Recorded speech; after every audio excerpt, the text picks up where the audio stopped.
Hi, this is Chrissy Green here with part 2 of our fun PNG editing challenge that we're going to be doing for the Photography for Beginners Facebook group. And when I left you at the end of the last video, we had just brought in these 4 files from the PNG sites we were looking at. So freepngimg.com was one. The other one of my favorites, is Pixabay. Do a search for PNG.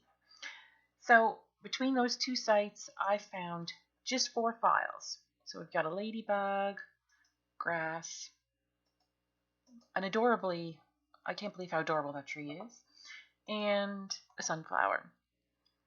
So to make this into a realistic image, I do have to do a little bit of tweaking. The tree looks perfect. I'm happy with the way the tree is. The grass has a vibrant, cartoony look that doesn't really match the rest of the images. So I am just going to tone that down before I do any copying and multiplying, just because then I'm copying a good image. So I do want to tone down the cartoon look. So I am just going to take the brightness down. Here we go. And the contrast a little bit. There we go. So it's a bit more, a closer match for the tree. The sunflower and the ladybug I'll leave for now. The tree I'll leave. I'm going to focus on creating ground for her to stand on. It's going to require a lot of layers of this grass, and I don't want it to look stamped or copied, so every now and then I am going to flip it over, I'll shrink it down, maybe make it a bit bigger, skew it a little bit this way or that way, so that when I'm done I don't have just this little square of grass stamped over and over and over and over again. That will stand out in an image, and that does take away the reality of it. Now, I mean, this image is never going to look real because I'm going to leave her on the studio white backdrop, because I think that would be fun and different. But that doesn't mean I want the rest of it to look cheesy and fake. Alright, so the first thing I'm going to do with my grass is just size it. So I want it to be sort of a realistic size of grass. I think that's good. And I am going to copy it. There we go. And you'll see this big tall blade of grass is definitely going to make it look stamped. So I'm actually just going to erase that from this one. There we go. Just gives it a little less of a copied look.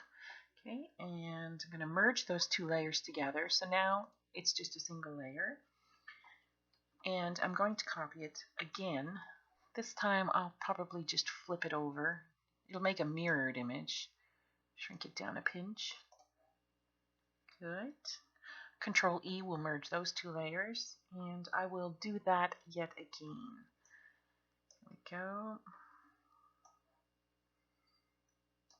So now I have 2 of those layers. That looks pretty good. Drag it over here. There we go. So now, once I merge those, I have 1 layer that is a bit longer than my scene. And this one will be my main layer. It's going to be in focus because it's hitting the ground right at her feet, which are in focus. This is my base layer. I'll leave it alone the way it is. From here, though, I am going to pull it forward a couple of times, making sure that I'm not letting too much of the white show. Here we go. By stretching it, I'm just trying to make each layer look just slightly unique.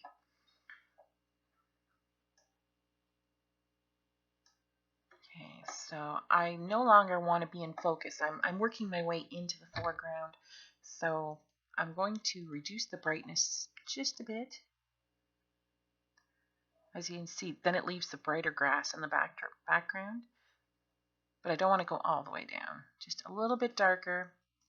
And I want to take off the sharpness just a bit. So I'll bring up the Gaussian blur tool, and I'm giving it just a bit of a blur. Like, this is 2.8 for radius. That's almost nothing. And then I'm going to take this layer, I'm going to copy it down into the front, And I'm going to make it bigger because as we get closer to me, the grass is going to be getting a bit bigger. There we go. And every time I pull this down, I am adjusting where it goes. I made my layer wider than my scene on purpose so that I can adjust where it's going to go. Now, as I'm working my way down, I'm going to darken it yet again. And I'm also going to blur it again.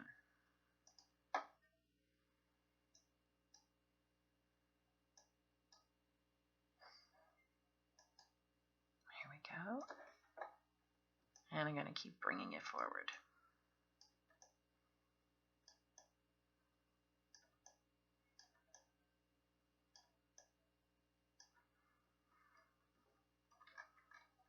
And make that much, much bigger.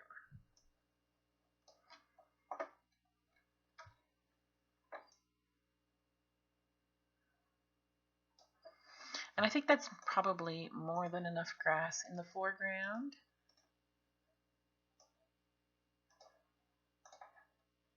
So then what I want to do is find that original layer right here. And I am going to copy that and put it below the layer that my subject is masked on. And I'm going to kind of repeat the same process, but behind my subject now. You see where I've masked her out there? And I don't have to go quite as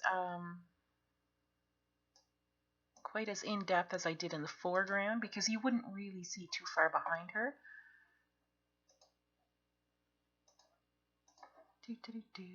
So we'll add a slight blur behind her, not too much.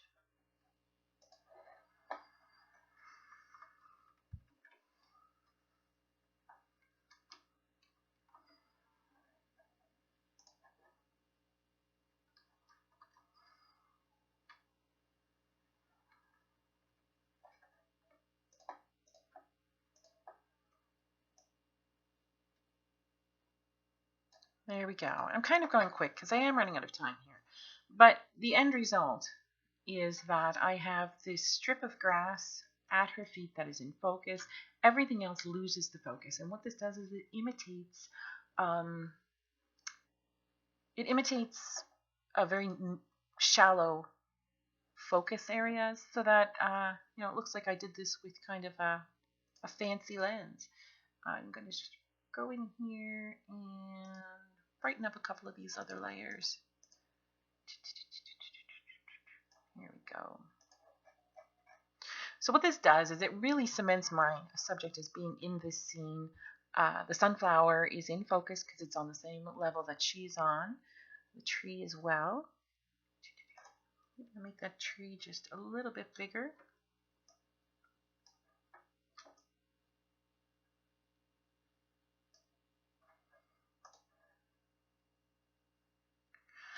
Honestly, I think that's probably about it. I'll do 2 or 3 little tweaks on my background here, and then I think the image is probably going to be ready to post. It's just my little girl summer edit for the editing group. I'm going to pause you for just a minute because I've only got about a minute left of video time. I'm going to tweak this up, and then when I come back, I'll show you the final result.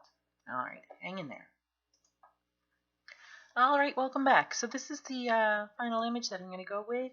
I think if I had more time today, I probably would have done a little bit more. But this is what I could do. If I hadn't been talking to you, the entire thing would have taken me about 5 minutes to do. And really, it was just to show you how easy it is to just plunk PNGs into your images. This started out as a very basic white studio shot, and it ended up as something that I'll call a summer portrait. And it was easy. I didn't have to cut any of these objects out. So PNG IMG, actually I believe it's called free PNG IMG, or Pixabay, do a search for PNG. If you do some Googling, you can find a lot of other sites that offer commercial use free PNG items. If you're willing to pay for them, you find even more on Shutterstock. So anyway, without further ado, I want to thank you guys. I can't wait to see your take on PNGs. So upload your results in the comments below, and thank you very much. Have yourselves a great day.